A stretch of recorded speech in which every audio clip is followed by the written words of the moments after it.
పాపుల మార్గమున మనం నిలవకూడదు. ఒకసారి ఒకనొక సందర్భంలో సాధు సుందర్ సింగ్ అనేటువంటి దైవజనుడు తాను పరిచయం చేస్తూ అనేక ప్రాంతాల్లో తిరుగుతూ ఒకరోజు హిమాలయ ప్రదేశాల్లో గుండా వెళ్లాల్సి వచ్చిందంట. అక్కడ ఒక పచ్చటి లోయ గుండా ఆయన ప్రయాణం చేయాల్సి వచ్చింది. ఆ లోయలోకి ఆయన వెళ్తా ఉంటే అందమైన పువ్వులు, రంగురంగుల పువ్వులు, పచ్చటి వాతావరణం, చాలా ఆకర్షణీయకరంగా ఉంది, మంచి సువాసన వస్తూ ఉంది. తర్వాత అది చూస్తూ కొద్ది కొద్దిగా ముందుకెళ్తా ఉంటే ఆయనకి మత్తు కలిగి ఆయన గాఢ నిద్రలోకి వెళ్ళిపోయి కొన్ని రోజులు అట్లాగే నిద్రపోయాడట. హల్లెలూయా. కొన్ని రోజులు అట్లాగే నిద్రపోయిన తర్వాత కొన్ని రోజుల తర్వాత ఒక బాటసారి ఆ దారి గుండా వెళ్తూ ఆయన దగ్గరికి వెళ్ళి ఆయన్ని చూసి ఒక ఔషధ పుష్పాన్ని తీసుకొచ్చి ఆయనకు వాసన చూపించాడు. ఆయన ముక్కు దగ్గర పెట్టగానే ఆయన నిద్రలో నుంచి మేల్కొని నాకేం జరిగింది అని అడగగానే ఆ బాటసారి చెప్తా ఉన్నాడంట, ఈ పూలు, ఈ ఆకర్షణీయకరమైనటువంటి పూలు మత్తు కలిగిస్తాయి. ఈ పూల వాసన పీల్చిన వాళ్ళు శాశ్వత నిద్రలోకి వెళ్ళిపోతారు, వాళ్ళకి లెగవరు. వాళ్ళు ఒకవేళ ఆ నిద్రలో నుంచి బయటికి రావాలంటే ఖచ్చితంగా ఈ ఔషధ పుష్పం యొక్క వాసన పీల్చాలి, అప్పుడే ఆ నిద్రలో నుంచి మేల్కొంటారు, లేకపోతే శాశ్వత నిద్రలోనే ఉండిపోతారు అని సాధు సుందర్ సింగ్ అనేటువంటి భక్తునికి చెప్పినప్పుడు ఆయన ఆశ్చర్యపోయి తర్వాత దాన్ని ఒక ఉదంతంగా ప్రజలకు ప్రకటించడంట. సాతాను కూడా ఇట్లాగే మనకు ఆకర్షణ చూపిస్తూ ఉంటాడు. ఈ ఆకర్షణలో మనల్ని అట్లాగే ఉంచేసి మనల్ని ఈ ఆకర్షణలోనే నిద్రపుచ్చేసి మనల్ని శాశ్వత నిద్రలోకి తీసుకెళ్తాడు, శాశ్వత నరకంలోనికి తీసుకెళ్తాడు.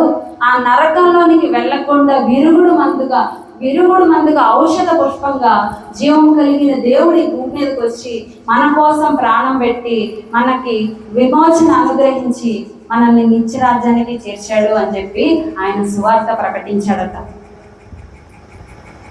లోకం ఎట్లా ఉంటుంది అని అంటే ఇదే విధంగా ఉంటుంది. నిజమే, లోకం చాలా ఆకర్షణీయంగా ఉంటుంది, లోకం చాలా అందంగా ఉంటుంది, పాపుల మార్గం చాలా విశాలంగా ఉంటుంది, మనకి బాగా ఇంపుగా అనిపిస్తుంది.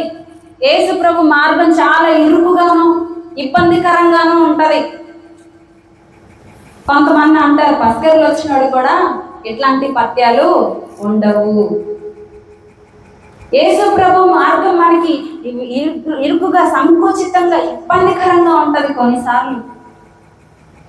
లోకంలో విశాల మార్గంగా మనకి కనిపిస్తుంది, అయితే ఆ మార్గంలో మనం ప్రయాణం చేస్తే మనం నరకానికి చేరాల్సి వస్తుంది. దేవునికి స్తోత్రం. పాపుల మార్గంలో నడిస్తే చివరికి నిత్య నరకాగ్నికి చేరాల్సి వచ్చింది. కాబట్టి ఆ మార్గంలో నుండి, ఆ తప్పు మార్గంలో నుండి సరైన మార్గంలోనికి, జీవపు మార్గంలోనికి కనుక మనం నడిస్తే మనం నిత్య రాజ్యాన్ని చేరగలుగుతాం. మనల్ని శాశ్వత నిద్రలోనికి, శాశ్వత నరకంలోనికి వెళ్లకుండా ఆ దేవాతి దేవుడు ఈ భూమి మీదకి వచ్చి మన కోసం ప్రాణం పెట్టి మనకు ప్రతిగా మన స్థానంలో బలి అయి మనల్ని రక్షించి ఆయన రక్తాన్ని క్రైదనంగా మన కొరకు చెల్లించి మనల్ని విమోచించాడు. కాబట్టి ఆయన ఇచ్చిన రక్షణను పొందుకుంటే మన జీవితం ధన్యకరంగా ఉంటుంది. దేవునికి స్తోత్రం. హల్లెలూయా. పాపులు ఎలా ఉంటారు అని కనుక మనం చూస్తే బైబిల్ గ్రంథంలో కొంతమందిని మనం చూడవచ్చు. లూకా సువార్త 12వ అధ్యాయం 19వ వచనంలో మనం ఒక మాటని చదువుకోవచ్చు. లూకా సువార్త, పాపైన మనుష్యుడు తనతో తాను ఏం చెప్పుకుంటాడు తెలుసా? నా ప్రాణమా తినుము, త్రాగుము, సుఖించుము అని చెప్పి చెప్పుకుంటా ఉంటే దేవుడు అంటా ఉన్నాడు, వెర్రోడా, ఈ రాత్రి నీ ప్రాణం అడిగితే ఏం చేస్తావు? నీ సంపాదన ఏమవుతుంది అని దేవుడు మాట్లాడుతూ ఉన్నాడు. ఏం చెప్తున్నాడు ధనవంతుడు? తిను, తాగు, సుఖించు అని తనలో తాను అనుకున్నాడు. పాపులు ఇట్లాగే అనుకుంటారు, నీ కోసం నువ్వే బ్రతుకు అని తనకు తానే చెప్పుకుంటా ఉంటారు. ఎవరు? పాపులు. ఏం తిందామా, ఏం త్రాగుదామా, ఏం ధరించుకుందామా, ఎప్పుడు ఇదే ఆరాటం, ఎప్పుడు ఇదే తపన, ఎప్పుడు ఇదే ఆలోచన, ఇదే కోరికలో జీవితాన్ని వెళ్ళబుచ్చుతూ ఉంటారు. లోకాన్ని అనుభవించడానికి అడుగులు వేస్తూ ఉంటారు.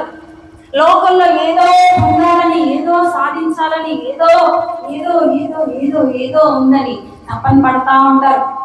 ఎంత తిన్నా కడుపుకు తృప్తి ఉంటుందా? మంచి మంచి ఫుడ్ ఐటమ్స్ తిన్నా కడుపుకు సుఖం ఉంటుందా? తృప్తి ఉంటుందా? ఇంకా చాలా అనిపిస్తుందా? అనిపించిందా? ఉండదు. ఎన్ని బట్టలు వేసుకున్న దేహానికి తృప్తి ఉంటుందా?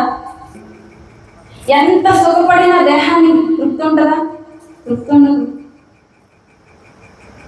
ఉండదు. లోకంలో సినిమా కవులు కొన్ని పాటలు పాడారు. ఎంతో చిన్నది జీవితం, ఇంకా చిన్నది యవ్వనం, అనుభవించు అనుభవించు అని చెప్పి లోకంలో కవులు పాడారు. విన్నారా మీరు? విన్నారా? ఎంతో చిన్నది జీవితం, ఇంకా చిన్నది యవ్వనం, ఇంకా చిన్నది, చాలా చిన్నది. అందం అంతా పోయిన తర్వాత అప్పుడు ఏం చేస్తావా? ఊరేగుతావా? ఇప్పుడే ఊరేగాలంటే, అంత బాగున్నప్పుడే ఊరేగాలి మనం. ఎంజాయ్ చేయి, ఎంజాయ్ చేయి, లైఫ్ని అనుభవించు. తర్వాత ఇప్పుడు కాదు, జీవపు మార్గంలో తర్వాత ప్రయాణం చేయదు, కానీ ఇప్పుడైతే పాపపు మార్గంలోనే జీవించు అని చెప్పి తమను తామే మోసం చేసుకుంటా ఉంటారు. సినిమా కవులు పాడిన పాట ఎంతో చిన్నది జీవితం, ఇంకా చిన్నది యవ్వనం, అనుభవించు ఇప్పుడే అని లోకంలో కవులు పాటలు పాడారు. అయితే జీవం కలిగిన దేవుడు ఏమంటా ఉన్నాడో తెలుసా? పువ్వు లాంటిది జీవితం రాలిపోతుంది, గడ్డి లాంటిది జీవితం వాడిపోతుంది. పువ్వు లాంటిది జీవితం రాలిపోతుంది, గడ్డి లాంటిది జీవితం వాడిపోతుంది.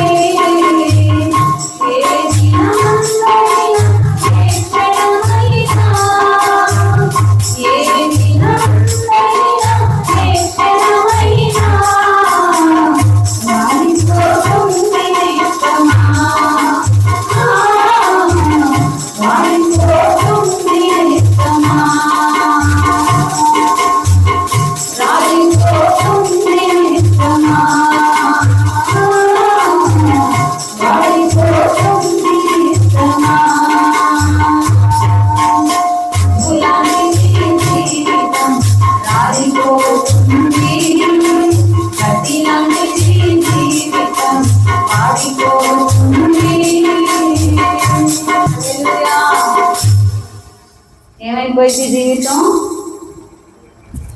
రాలిపోయింది. పువ్వు లాంటిది, ఒక్క పూటలో పూసి వాడిపోయే పుష్పం ఎంతో, మన ఆయుష్కాలం కూడా అలాంటిదే.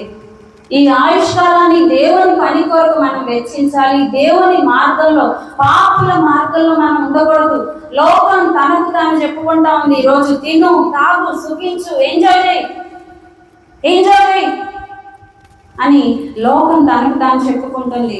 కానీ దేవుని ప్రజగా నీకు నువ్వు చెప్పుకోవాలి, నేను నా దేవుని కొరకు దేవుని మార్గంలో నడవాలి, ఆయన మార్గంలోనికి అనేకులను నడిపించాలి అనేటువంటి తీర్మానం ఈరోజు సంఘంగా మనం చేయగలిగితే అనేకులను జీవ మార్గంలోకి నడిపించగలం. ఈరోజు పాపపు మార్గంలో ఉన్నవేమో, ఏదో కొంత పాపం నీ జీవితంలో ఏలుబడి చేస్తూ ఉందేమో. ఒకవేళ రహస్యంగా నీ బ్రతుకులో ఉండకూడని పరిచయాలు, ఉండకూడని స్నేహాలు, ఉండకూడని బంధాలు ఉన్నాయేమో. వేటితోటి నువ్వు జీవిస్తా ఉన్నావు. నీ హృదయాన్ని, అంతరంగాన్ని పరిశీలించేటువంటి దేవుడు అక్కడ ఉన్నాడు. ఆయన లెక్కగట్టి రేపు శాశ్వత కాల జీవితాన్ని నీకు ఇవ్వబోతా ఉన్నాడు. కాబట్టి ఏదైనా పాపం మన జీవితంలో ఏలుబడి చేస్తుంటే దయచేసి ఇప్పుడే దానిలో నుంచి మళ్ళుకొని జీవపు మార్గంలో ప్రయాణం చేయడానికి ఈరోజు ఒక మంచి తీర్మానం చేస్తే దేవాది దేవుడు సంతోషపడతాడు. దేవునికి స్తోత్రం. మనం ఏ మార్గంలో నడవాలి? పాపుల మార్గంలో నడవచ్చా? లోకంలో పాపులు జీవించినట్టు జీవించవచ్చా? ఆ పాపపు బురదలో నుంచి దేవుడు నిన్ను బయటికి తెచ్చాడు, నిన్ను కడిగాడు. ఆయన రక్తంతో నిన్ను కడిగి, నిన్ను పవిత్రపరిచి, నీకు పరిశుద్ధ జీవితాన్ని ఇచ్చి, నీ జీవితానికి ఒక విలువను తెచ్చి, సత్తువు గల సంఘంలో నిన్ను నాటి, ఎలా బ్రతకాలి, ఎలా జీవించాలి, ఏది చేయాలి, ఏది చేయకూడదు అన్నీ నీకు బోధిస్తూ నేను ఇంతకాలం కాపాడుకుంటున్న దేవుణ్ణి నిర్లక్ష్యం చేయొచ్చా? మళ్ళా అదే బొందలోకి వెళ్ళొచ్చా? ఒకవేళ తొట్టుపడి పడినా కానీ దేవుడు మరలా నీకు కృప అనుగ్రహిస్తాడు. ఒకవేళ బలహీనతలో పొరపాటున జారి పడ్డావేమో, మరలా ఆయన తన హస్తాన్ని ఇచ్చి నిన్ను బయటికి లేపాలనుకుంటున్నాడు.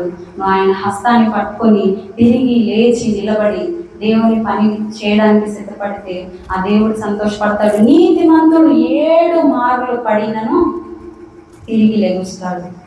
శత్రువా నా మీద అతిశయపడద్దు, నేను క్రింద పడినను తిరిగి లెగుస్తాను.